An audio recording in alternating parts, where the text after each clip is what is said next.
Last week I did call him a dialect. He did there. That is 400 years, a history. People hear Bajan dialect and they start focusing on the words, but it's not in the words, It's in the structure. And I had used that word deliberately because it's the word that we all grew up with, right? It's the word that we understand immediately. It's the one that parents use, teachers use, people in government use, church use. It's the word that we use about we self. But today, I want we to talk about that word dialect. And that little phrase there, so broken English. Like, what's that? Because that thing that we just use up to describe what we speak, that is not neutral. It's actually a bit troubling. By the end of this video, I want all of you to understand exactly what is being decided every single time that we call them a dialect, say broken English. I don't hear that as much anymore, I don't think. But that dialect there, so no. Who made that decision? And what we can actually do about them. I'm Zana Monique and this is Bajans. This is the channel where we remember, respect and revive Bajan and Caribbean history, culture and identity. And last week we had opened the Living Archive and you showed up for it. You definitely showed up in the comment sections with ding dong, and one thing was made very clear, and that was that you already know in your bones that what we speak is not broken and it never really was. So today we can prove them, and I generally want all of we to stop using the word dialect to describe what it is, that beautiful thing that we speak, or at least I want all of we to fully understand together exactly what we are conceding when we do. Before we get into them, the official Bajans research fact sheet, as per usual, for this episode is in the description. Go and grab them. I'm free. So there's a saying, and perhaps the most repeated sentence in the entire field of linguistics. It was popularized by a sociolinguist named Max Weinreich in 1945. And it goes like this. A language is a dialect with an army and a navy. Read that with me again, right? A language is a dialect with an army and a navy. You will find this one interesting. What Weinreich is saying is this, right? The difference between what gets called a language and what gets called a dialect is not about grammar, ain't even about the structure. It's not about how complex or how rich or how ancient the actual speech is. It's about power. No, stay with me. It's about whether the people who speak it have a state and an institution, a flag, an official recognition. Official recognition. No, again, stay with me. That is the only difference. And here's why that matters for we Bajans, right? Bajan is formally classified by linguists as an English-based Creole language. It's not a slang. It is not pidgin. It's not broken English. It is a Creole language with its own phonology, its own syntax, its own grammatical architecture. And the University of the West Indies actively researches and documents and archives it. Ethnologue, one of the most widely used referenced catalogs of the world's languages, records 260,000 native Bajan speakers. Put this into perspective, right? 260,000 native speakers. There are languages with fewer speakers than that, which sit on the UNESCO's Endangered Language Register. Protected, funded, studied. Bajan gets called a dialect. Like what? Not because of what it is, but because of what Barbados supposedly does not have, right? So Barbados doesn't have an army who conquered anybody. It doesn't have a navy that dominated the seas. It is a small island state. And small islands historically do not get to name their own language. Historically speaking, that is not a linguistic verdict, my friends. Is a colonial one. Now, I want to hold up something next to Bajan, like a mirror of sorts. Haitian Creole. Now, take a listen to this. Haitian Creole is, like Bajan, an enslaved African origin Creole language. It developed through the exact same process. West African people forcibly transported, blending their grammatical structures with a European colonial language to communicate and survive and build something new from devastation. The same origin story, the same creolization process, the same history of colonial violence that underpins it. And yet, Haitian Creole is an official language. Now, since 1987, the Haitian Constitution has recognized it alongside French as a national language. It's taught in schools, peoples. It appears in government documents, right? It has 13 million speakers worldwide, and it is formally, legally, and internationally recognized as a language. So, what exactly is the difference between Haitian Creole and Bajan? It's not the linguistics.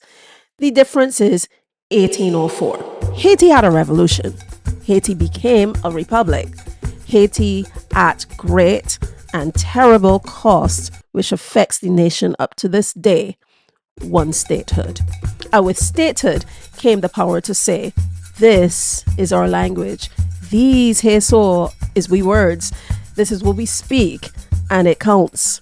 Now, I want to be very clear about something, right? Because I know how this can sound. This ain't a story about how Barbados lesser than, so get that out of your brain right now. I know some of one of you know. Get them out. It is not a story about what Barbados they failed to do. Barbados knows its own worth. Bajan people have always known what they carry. The strength of this island was built on survival, on culture, the extraordinary ability of a people to hold up themselves under conditions designed to destroy them. What this is a story about, in fact, is a system. A colonial system that decided official recognition only comes one way, and that's through armies, through navies, through the kind of power that is perfectly happy to deny us. And that system got a name, right? The Library of Congress, one of the most respected academic institutions of the world, has documented something that I want one to hear right now, right?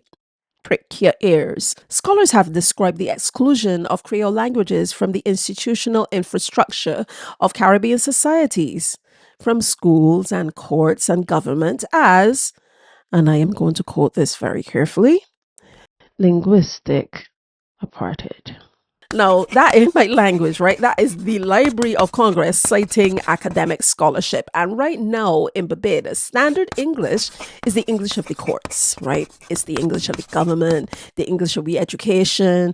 Bajan, however, our language, the language that 260 at least 1,000 people speak natively, is officially reserved for less formal situations. What? As though our history is informal, as though our archive is actually informal, as though 400 years, a history is something you only bring out when the occasion doesn't really matter. So here is the question.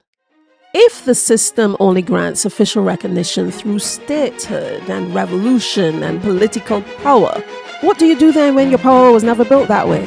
What do you do when your strength has always lived somewhere else entirely? You find another way, and a Bajan man already did. It's really interesting that in the comment section, I got some really healthy comments that actually added to the story. And one of those comments mentioned a person whose mom I actually knew. It's just so funny that I was working on this script when that comment came through. So the worlds aligned. Again, I know someone I am not here to tell you that calling Bajan a dialect makes you some sort of traitor or something, right? So get that out of your head now. Language and history is complicated. Politics complicated. And most of us, we were taught to call it that in the very schools that refused to teach it. So in fact, what I'm saying is this. Now you know what the word dialect carries, and you know what is being conceded every single time that we just use them. What I say in some of my videos, knowledge is power. Knowledge does change things. So when I see this here, right, I know that someone ain't subscribe yet, because it means that you're going to miss out on things. So please, while you're watching, do this. Subscribe, and don't forget that the fact sheet down in the description. Check out my work, and if you want to support, you can take a look at this ASO as well. I want to tell one about a Bajan man who answered this question long before I did this question about the dialect and the broken English and all that sort of thing, right? His name was Kamal Brathwaite, born in Bridgetown, Barbados, educated at Harson's College, and he went on to become one of the most important cultural scholars in the Caribbean. A professor of comparative literature, a Griffin Poetry Prize winner, a Guggenheim Fellow, and in 1984, he did publish a work, History of the Voice, The Development of Nation Language in Anglophone Caribbean Poetry. I myself gonna look up look them up and see if I can get them. If I can get a copy anywhere or anything like that. Let me know if you got him. But in it, he made a deliberate choice, right? He refused to say the word dialect. I like that. Instead, what he called it was a nation language. Not a dialect, not broken English, not slang, not pidgin, not something reserved for informal situations. The language of the people, carrying their history and the resistance and the identity in every single syllable, because that's what it is. It is a language that carries our resilience and our identity and our history. If we think about them like that, it brings more strength to it, the strength it deserves. Brathwaite understood as a Bajan and as a scholar, as someone who sat with this question his whole life, that the words used to describe our speech were never neutral. Listen to me now.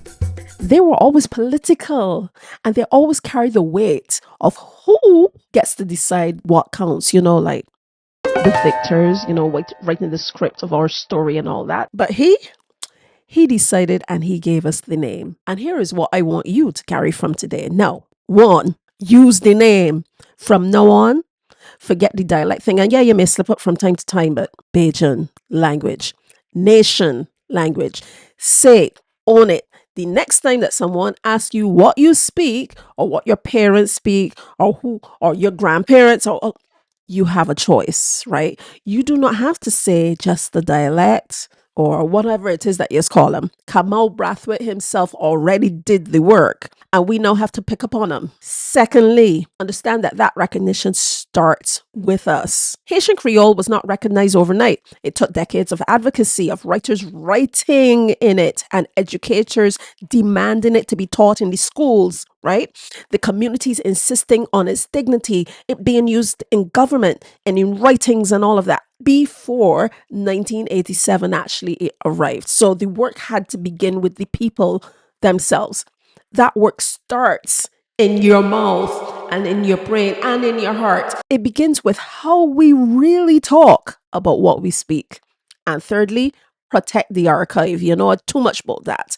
Brathwaite was not the only Bajan who understood this. Frank Collummer, the legendary editor of the BIM magazine, catalogued and recorded the Bajan language long before formal linguistics caught up. And Dr. Richard Alsop, Dictionary of the Caribbean English Usage, I got that on my list of books to try to get, remains the magnum opus of the Anglophone Caribbean national languages, right? Documenting all of them, all for us. So we have them out there. Go and learn them. Is your language.